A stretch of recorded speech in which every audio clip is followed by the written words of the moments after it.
Good morning from Panhandle Outdoors, America's only daily outdoor TV show. Your source for fishing, hunting, and information for folks who enjoy the great outdoors. Now sit back, relax. It's Panhandle Outdoors. Good morning, folks. Welcome to Panhandle Outdoors. I'm Winston Chester. I'm glad you're with us this morning. Got a great show lined up, but first, as always, we started with our weather, brought to us by Drew Pollard Air Conditioning Company, Gulf Coast Air Conditioning, taking care of everyday comfort needs. High today, 81. Low all the way down to 64. Beautiful day. Water temperature is interesting now, brought to us by Allco Electric out of Lynn Haven. Folks, it jumped up the last couple of days up to 74 degrees, 73.6, so we like to round it off to 74. So that's a really good warm current that's come in at this time. Take a look at our river readings brought to us by Panama City Coca-Cola. The Apalachicola Bluntstown at a 10.1 to sort of settle down, to sort of move on down and sort of level for the next couple of days. Choctaw at Caryville, down to a 4.3, and all of them are just sort of level out a little bit, and it's getting a little dry. We haven't had any rain lately. It's getting a little dry. I know you've talked about fires and all this dry weather. So be careful out there if you're doing any kind of fires. But the rivers is getting on down there, and some good catches on the Choctaw and Apalachicola River over the weekend. Our tide chart brought to us by Kent Forest Lawn. We got a good tide today. We got a low tide at 3:23 this morning and high at 5:22. But folks, the rest of this week now, from Wednesday on through Saturday and Sunday, we're in some deep tides. We're not having much tidal flow at all. So it's interesting to see that. And so you're going to have to, you really want to fish the tides, you need to do it today. Our wind direction, not bad, coming out of the south at about 10 to 15. All right, let's take a break. We'll be right back. Okay, welcome back. We're talking about fishing and going out. Most of the time we'll target something, like we want to go out and catch a mess of brim or some catfish or gar or whatever in freshwater. And in saltwater, you want to go out and you want to target redfish or trout or flounder usually. But sometimes another species gets in the way. I got tickled. Greg Gladden, who's been on the show before not too long ago, Captain Greg Gladden, they like to do a lot of red fishing. Their clients, I always get interested in. I talk to all these guys, and most of the folks want to catch redfish or trout, and sometimes flounder. So they go out looking a lot for, especially this time of year, for redfish tailing. Well, he posted this. I got tickled at him because these black drum. Okay, we're not looking for black drum. Anyway, the black drum are always welcome aboard my boat. It's pretty thrilling to have hundreds of them tailing in front of us. You never know what to expect on the water, but you always got to be prepared. So he was going after redfish and tarpon, and look what they ended up catching. And so those clients, they had, I don't know who they were, but they had a ball pulling those in. It didn't matter to them really if they were catching redfish or they just want to catch a big old fish. So I thought that was cool. And interesting enough, later on, I got some other comments on all those black drum are out there. This is good news. It's over and around Live Oak and Suwannee County. I always love to spread the good news like this. Just some private people got together and bought 110 acres to help preserve a wildlife sanctuary in the upper Suwannee region. And it's just cool to see people doing that. So there won't be any tract housing. There won't be any all kind of development on these 110 acres. It'll be left. Here's a picture of it right here, Upper Suwannee Wildlife Education Center. They want to build a little pole barn there and bring kids out there, let them walk through some trails and learn a little bit about nature. So that's awesome. We'd love to see that kind of stuff going on all over the state. We'd love to see that going on here. Just you leave your land to a conservancy or something. Here's what they want to do. They want to put a little restroom there and all, a full well and septic tank, so people could come out to that. Okay, all right. I like to talk about our sponsor, Matt Andrews, Hammer Down. He's been wide open, but he's gotten a lot of good contracts lately. And in fact, Ken Paramore, one of his big, Ken had a new roof put on. He was so thrilled with the work they did. He and his wife both were just so complimentary of Hammer Down Construction. So here they are. They got a big old contract here doing some big old buildings and Hammer Down. So I just want to give them a plug. They've been very good with us. Okay, Alan Shepard has been on the show before. He's our dads hunted and fished together, and we did. So over the last 15 or 20 years, he's really focused on catfishing from Mississippi, Tennessee to the Apalachicola River. The old man still loves catfish. He and I are around the same age. I just love to see him still getting after it. Look at. I talked to him the other day. He's going to come down on the show. There's a big old catfish classic coming on in this area pretty soon on the big river. But is that not some great catfish all over? So, folks, you're just never too old to just keep on keeping on. So, good job, Alan Shepard. We're looking forward to having you back on the show. Okay, they've been doing this 4 years now. This is the Red Holland Memorial. It's going to be May 3rd, next weekend, not this weekend, next weekend. And it's the 4th Annual Red Holland Memorial Project Graduation Bass Tournament in Gaskin Park, Weewall. Folks, look at that first place, $2,500, guaranteed. and all that money now goes to project graduation in Gulf County there for the local high schools, and it's a win-win for everybody. But man, showing a win-win, first place, $2,500, that's awesome. So check it out, okay? Now here's the entry form, and right there, Roy Bailey Road. Anyway, you can check it out online there. This is interesting. Your cell phone has already replaced your watch, your camera, your calendar, and your alarm clock. Don't let it replace your family. Folks, this is so true. And we're all guilty of it at times, but man, put that phone down, especially when you're having a meal with a family, and put the phone down. I don't allow phones on my dinner table when a lot of people are there. Okay, this is what I was talking about earlier. Okay, what's Fred saying? This is Fred and Carter. Fred says, Carter and I went out looking for redfish, but ended up spending time on this massive school of black drum. Okay, that's just what I was showing the picture. Okay, pretty cool change of pace. So this is what, with Greg. They're going out there, and here's the thing about it, when you're going out there fishing, like I said, you're targeting, looking for redfish and all, and then you see this huge school of fish. We've all been in that situation. It's so much fun to just, you want to change your plug a little bit, maybe change your rig, but there was a massive school of black drum. I don't know where they came from, but you don't see that a lot of times where people just jump on these black drum all of a sudden, but now with communication like it is, I don't know if Greg talked to Fred or they just saw each other out doing it, but I know they had a lot of fun. I think most of them had been released because you're not going to eat anything that big, a black drum like that, but it just goes to show you never know what to expect when you get on the water. It keeps it exciting. All right, let's take a break. We'll be right back. Okay, welcome back. I got all kind of these different pictures. I was telling Jeff during the break, I'm so glad we have social media so I can pick up so many different pictures and all. Y'all send me some, and that's what it keeps it. To me, it's interesting. I love putting them together tonight and responding to them. And by the way, if I haven't responded to any of your phone calls or emails or texts, please do it again. Sometimes I get swamped. David Hodges, I got to call you back. But anyway, it's cool. I was laughing about Red Holland. He didn't have all this social media when he did all those years of the show, but what he had the telephone, okay? The telephone he could pick up. I could always tell when he had anything to talk about. He would pick up the phone and call somebody, or somebody would be calling him. He would sit there and talk to him, and you got a kick out of those phone conversations. So we have this in place of the phone now, the telephone. Okay, let's move on. We've got Mike Grazioso. He sent this picture. Mike, you got, okay, here it is right here.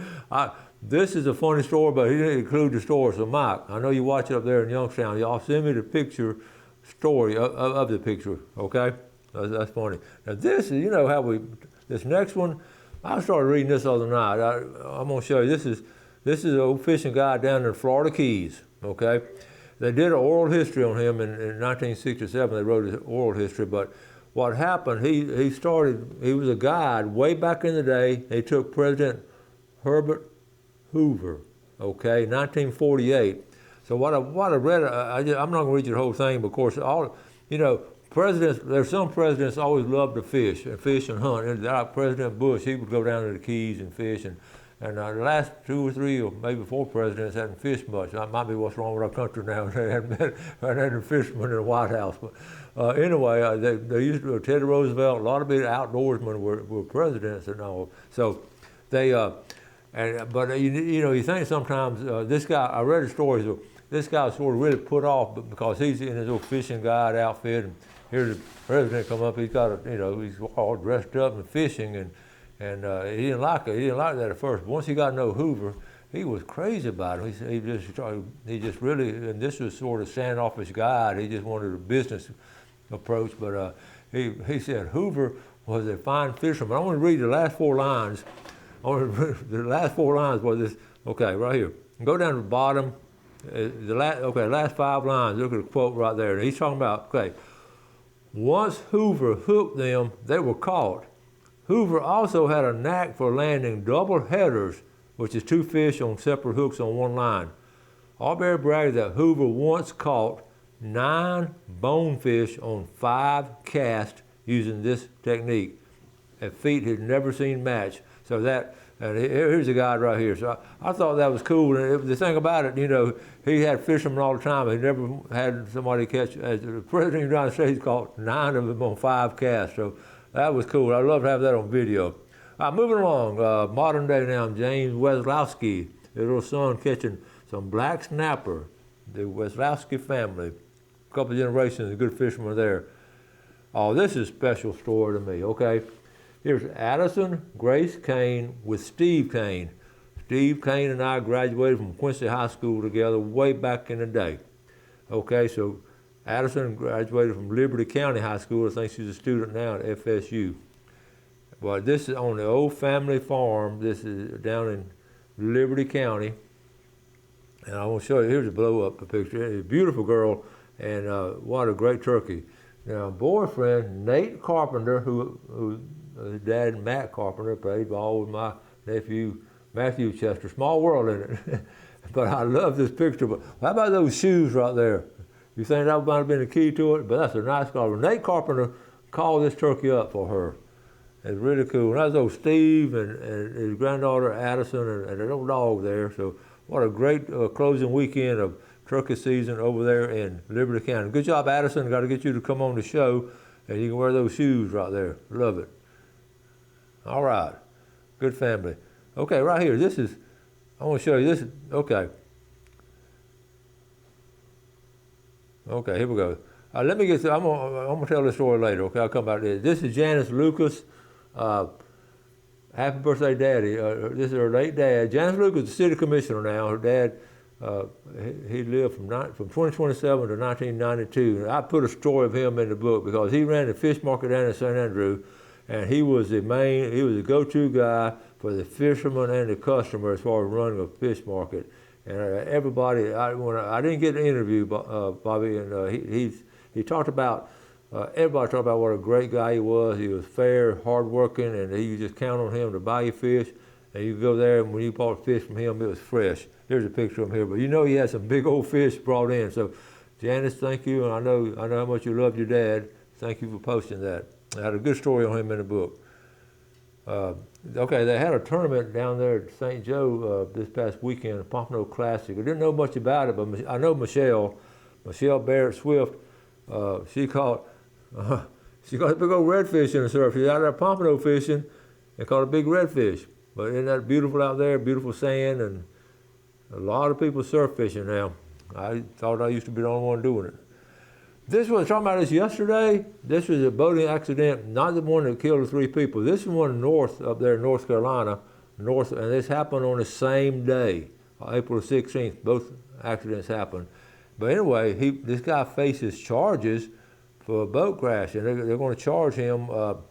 He was going 60 to 75 miles an hour, something. 60 to 70. Yeah, 7:16 a.m. So early in the morning, he was going really fast and hit some folks. And anyway, you just don't have any brakes on those boats. So he's going to be charged. I got a kick out of this. This is a bird supposedly on a rooftop, and the FWC thanks building owners for hosting rooftop nesting shorebirds. So you can see the little bird on the right there, the baby bird. So I don't know how they build the, okay, I don't know if you build see these little things right here? You make a little, like a little pyramid for them, like a little lean-to. And I guess they nest under it. I really didn't know this was a big thing, so they might be doing more than that I thought. But anyway, it talks about all different things. If you stay in a hotel, if you see somebody has a rooftop nesting birds, thank the management at the hotel.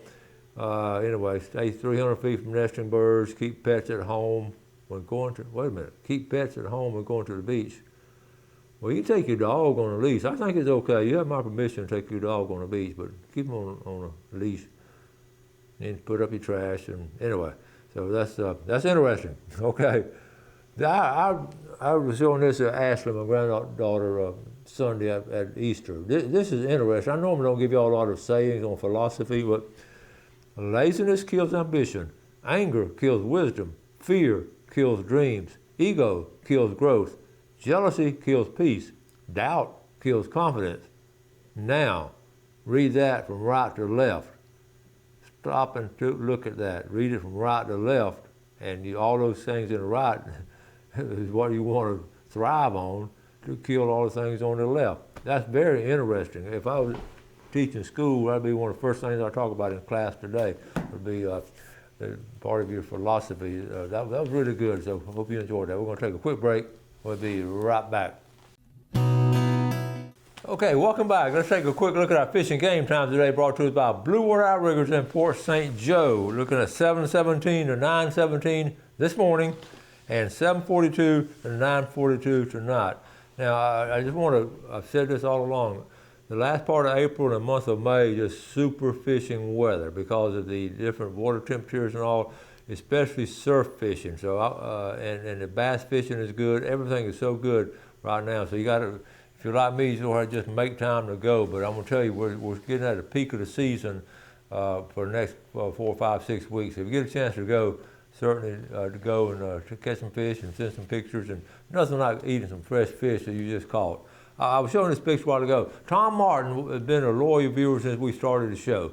He's always been interested in it. He's very, very active in the American Legion up there in Lynn Haven, invites me to a lot of the functions. So Tom, he and his girlfriend taking a cruise around the world, basically, just going all over the place. And he's taking a Panhandle. He had a Panhandle outdoor flag made to go along with the trip and send me pictures from different parts of the country. He sent a couple already, but he sent, here's a flag right here. Let me see. He sent it, okay, Team Panhandle Outdoors, and there's Tom there. And Tom was in an accident a while back. He's doing good now, I think. But he's in Portugal. Okay, so here he is. Isn't that beautiful there? So Panhandle Outdoors flag is going with him, but I thought all over the place he's going to send the flag and touch base with us. I don't know if he's going to get into any fishing. I've saved that one. Okay, here's Steve Taylor, pastor. I show him all the time, pastor Emerald Coast Fellowship. This is funny. He went out Saturday before Easter. He got out a little bit today and caught this big girl. I think she's pregnant. Okay, and you can see right there that the female, and it's big, and she's getting ready to spawn. So anyway, this is Saturday.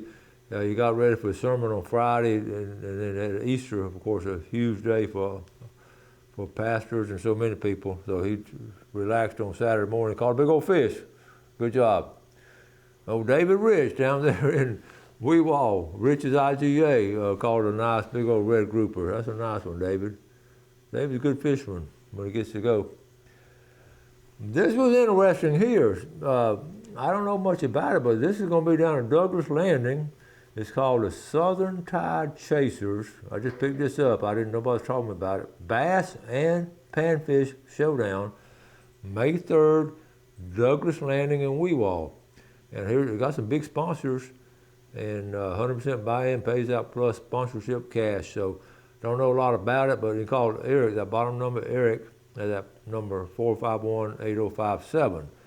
And if I'm around, I don't know. I may go try to film the weigh-in, but I don't know. That's a good time to go fishing. Speaking of a good time to go fishing, Saturday, the Mos Bass Team, they had a little tournament themselves down here at White City. Okay, so they do a good job. They went to Lake Wimico, and the first place was Mason Daniels and Gracie Daniels. The captain was Chris Daniels. Good job there. There's a family right there. Then the second place, Trent Foxworth and Ryan Gibson. The captain, Eric Schultz.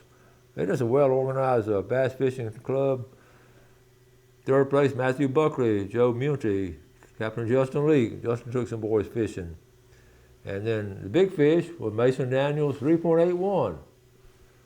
Okay, and then the saltwater fish, John Carl Tilghman. That's Darrell and Carl Andrews' grandson. All right, he got a free Abu Garcia combo. And then trash fish was Austin Leake, and he got 4.3 pounds.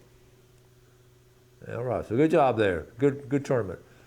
Speaking of going out about sea quarters, I'm telling you, the red grouper bite. This Captain Austin Luke and Captain A.J. Finch. But anyway, they look at all those fish. They had a fine trip right there. That's some good eating. There's a lot of fish down there in Carabel. A lot of folks, there's too much work going on there, some folks say, but man, you're talking about a fishing paradise. I got tickled. We all talking about a case of the month in Florida, but I ran across a South Carolina game wardens.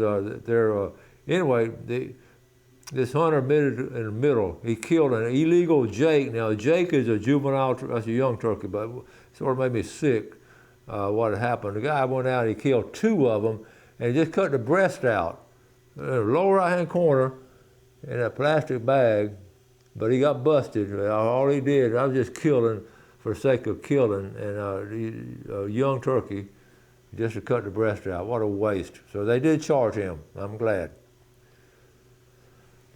Speaking of redfishing, the Eifert brothers, I talk about them a lot. Okay, Dennis, read it right here. Dennis and I fished the Emerald Coast Redfish Circuit in Pensacola this last weekend under some tough conditions. We're able to end up with a big win and a big red. And thanks to AJ and Jake for all the hard work. They put that series together.